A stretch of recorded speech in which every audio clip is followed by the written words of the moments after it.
Greetings, dear precious spirit, soul, divine being that you are, right there, right where you are. All the power is. So take a nice deep breath. Breathe into your heart. I don't know if you've been practicing your singing, your humming. Very good, gets the resonators going.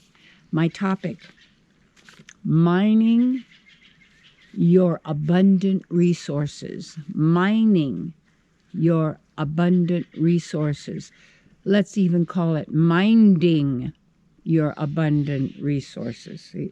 Interesting how the word mine and minding, and a mine with gold and gemstones and all of those goodies.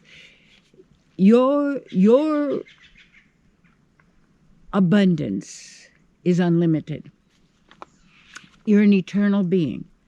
There's no birth or death for you. That's the good and the bad news, too, because if you are miserable, you think, well, if I leave my body, then I'll feel better. But no, you're taking your subtle body with you. That's the cause of the problem, because you take the mind.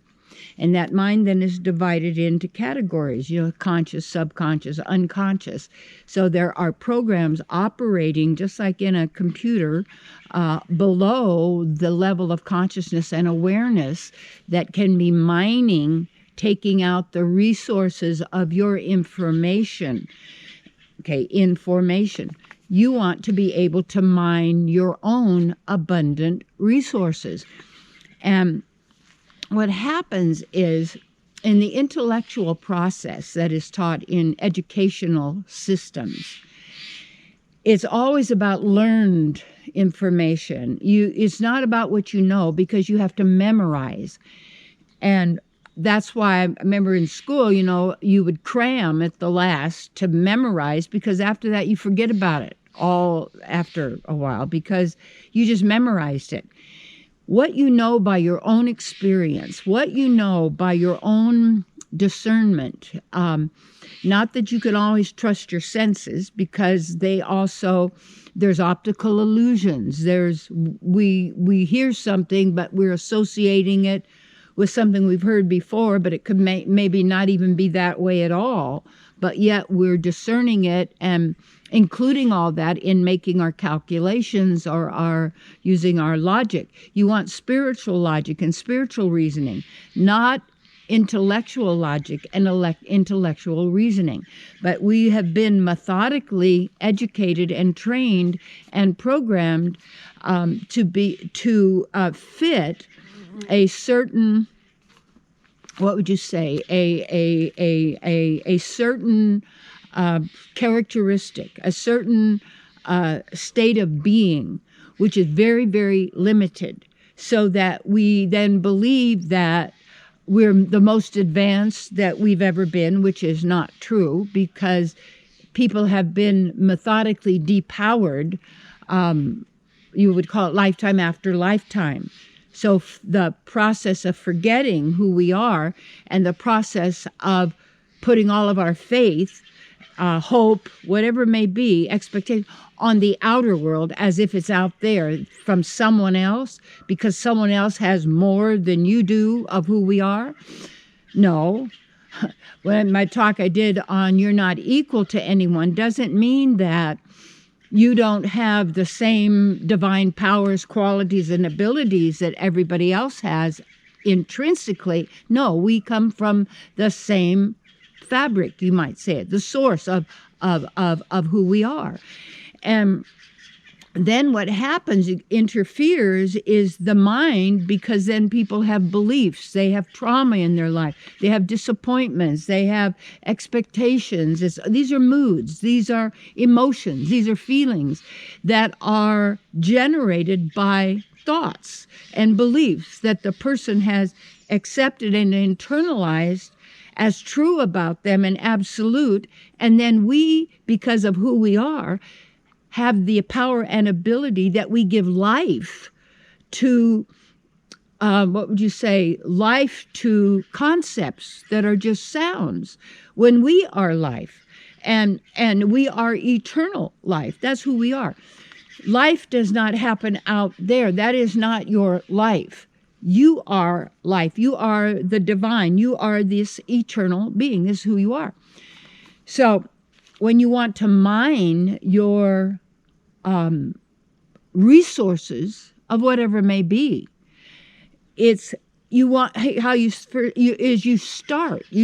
to use it instead of saying I can't do that, instead of saying oh I don't know how, instead of saying well nobody told me, and giving all of your. I remember when I was in seminary, and they didn't pay much attention to me because, being a woman, we thought, well, we don't, we want to get some good men out there. But I knew what I was going to do. And I thought that didn't bother me because that was their limitation. And I knew who I was.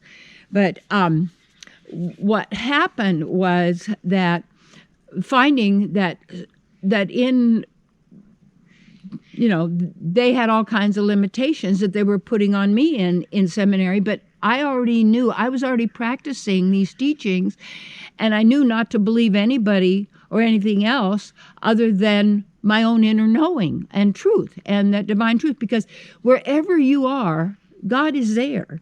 That means wherever you walk is holy ground. That means wherever you are right now, you still have your full powers and potential capabilities that we haven't even tapped into, you haven't even tapped into, because people say, well, I don't have it. My sister's talented, I'm not. Or my brother, he's a musician, so I don't play.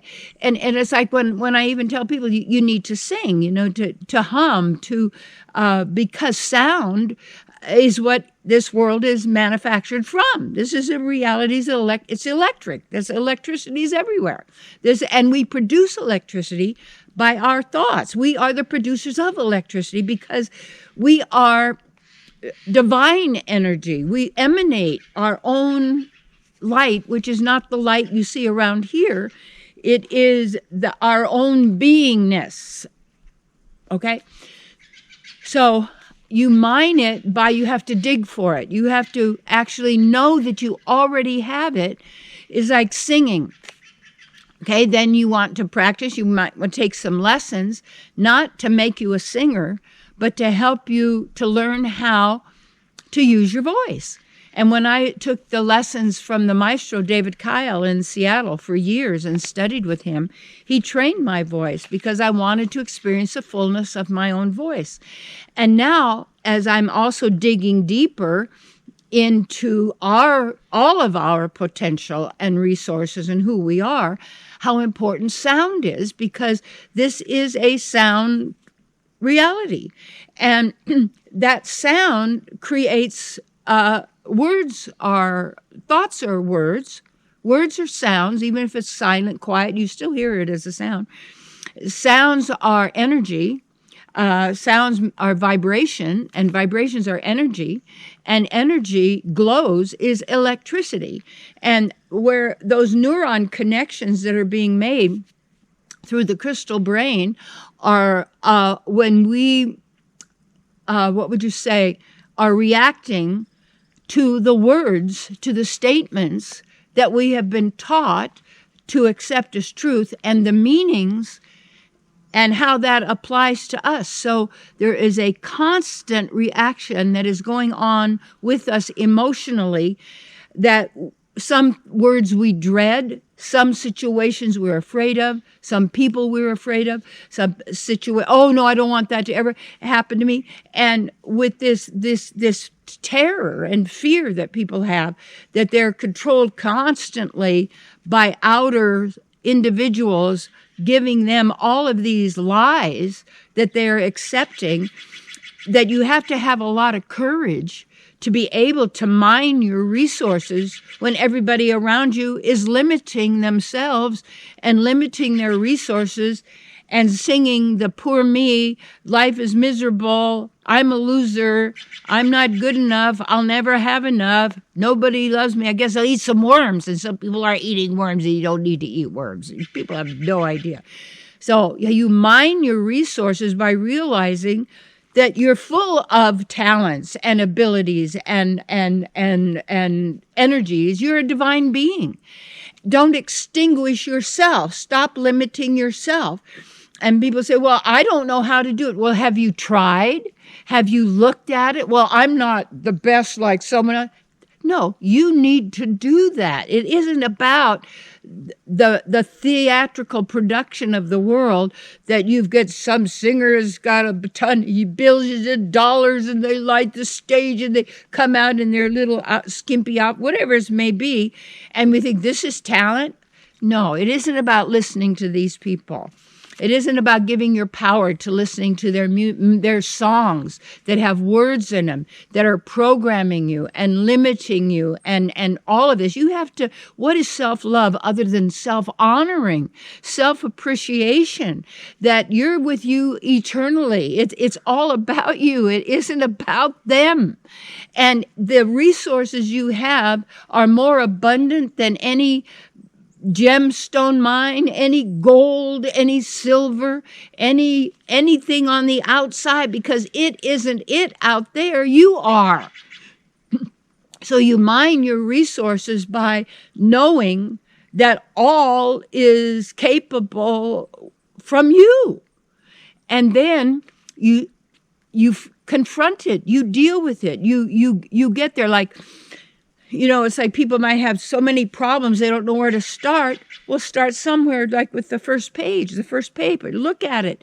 And then when you start to look at it, it takes away the mystery of it, and then you begin it. And if you want to sing, you work with the voice, or if you want to paint, or you want to teach, or you want, whatever it may be, it was in your heart. But see, you get the people in the world trained that they're going to be computer operators for the rest of their lives, that they're going to work in a factory and produce cheap crap, junk that nobody needs or nobody wants, but it's just a little thrill for a moment.